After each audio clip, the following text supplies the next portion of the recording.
going to be reading you a story today, and it's called Henry's Freedom Box. It's written by Levine, and it's illustrated by Kadir Nelson. I really enjoy this story because it's about a hero named Henry.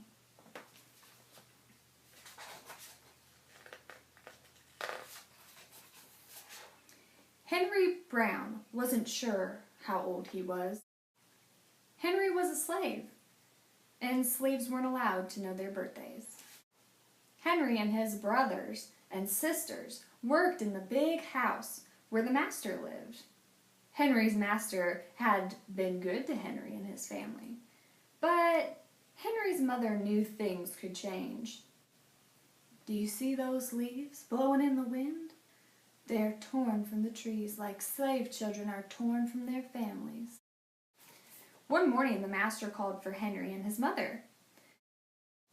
They climbed the wide staircase, and the master lay in bed with only his head above the quilt.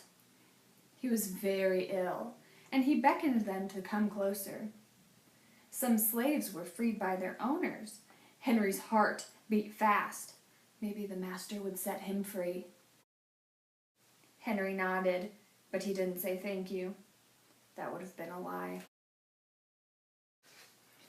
Later that day, Henry watched a bird soar high above the trees. Free bird, happy bird, Henry thought. Henry said goodbye to his family, and he looked across the field. The leaves swirled in the wind.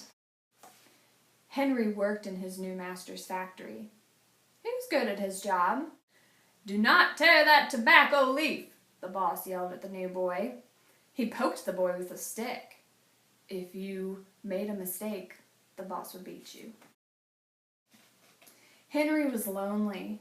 One day he met Nancy, who was shopping for her mistress, and they walked and talked and agreed to meet again. Henry felt like singing, but slaves didn't dare sing in the streets. Instead, he hummed all the way home. Months later, Henry asked Nancy to be his wife. When both their masters agreed, Henry and Nancy were married. And soon there was a little baby, then another, and another. Henry knew they were very lucky. They lived together even though they had different masters. But Nancy was worried. Her master had lost a great deal of money. "I'm afraid he will sell our children," she said. Henry sat very still. Henry worked hard all morning. He tried to forget what Nancy had said. His friend James came into the factory. He whispered to Henry, "Your wife and children were just sold at the slave market." "No!" cried Henry. Henry couldn't move. He couldn't think. He couldn't work. "Twist that tobacco!" the boss poked Henry. Henry twisted tobacco leaves. His heart twisted in his chest. At lunchtime, Henry rushed to the center of town. A large group of slaves was tied together. The owner shouted to them. Henry looked for his family. "Father! Father!" Henry watched his children disappear down the road. Where was Nancy? He saw her the same moment she saw him. And then he wiped away his tears. Nancy, too, was gone. Henry no longer sang. He couldn't hum. He went to work, and at night he ate supper and went to bed. Henry tried to think of happy times, but all he could see were the carts carrying away everyone he loved. Henry knew he would never see his family again. Many weeks passed. On one morning, Henry heard singing. A little bird flew out of a tree into the open sky, and Henry thought about being free. But how? As he lifted a crate, he knew the answer. He asked James, Dr. Smith, to help him. Dr. Smith was a white man who thought slavery was wrong. They met early the next day at an empty warehouse. Henry arrived with a box. "I will mail myself to a place where there are no slaves," he said. James stared at the box and then at Henry.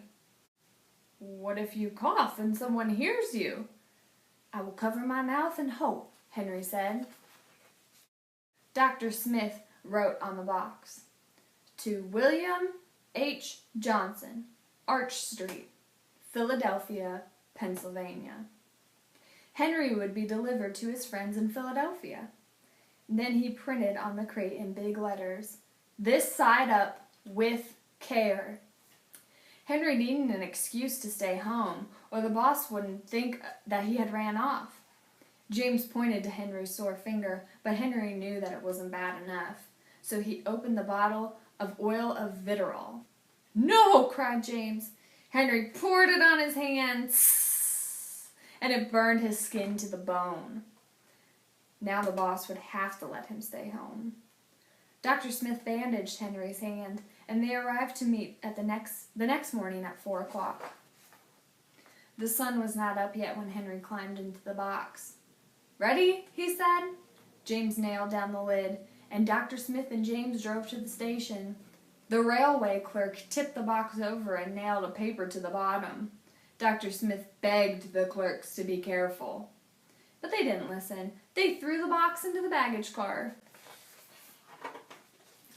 Hours passed. Henry was lifted up and thrown again, upside down. He heard waves splashing. This must be the steamboat heading for Washington, D.C. The ship rose smoothly, but Henry was still upside down. Blood rushed to his head and his face got hot. His eyes ached. He thought his head would burst, but he was afraid to move. Someone might hear him. "I'm kind of tired of standing," someone said. "Why don't we move that box and sit on it?" said another. Henry held his breath. Could they be talking about his box? Henry was pushed. The box scraped the deck, and now he was on his right side, now on his left, and then suddenly, right side up. "What do you think is in here?" said the first man. "Mail, I guess," said the other. "I am mail," thought Henry, but not the kind they imagined. Henry was carried off the steamboat and placed in a railway car. This time head up. He fell asleep to the rattling sound of the train wheels. He awoke to loud knocking. "Henry, are you all right in there?" "All right," he answered. The cover was pried open. Henry stretched and stood up. 4 men smiled at him. "Welcome to Philadelphia." At last Henry had a birthday. March 30th, 1849, his first day of freedom. And from that day on, he also had a middle name.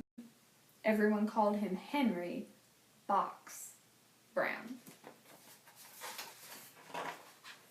The end.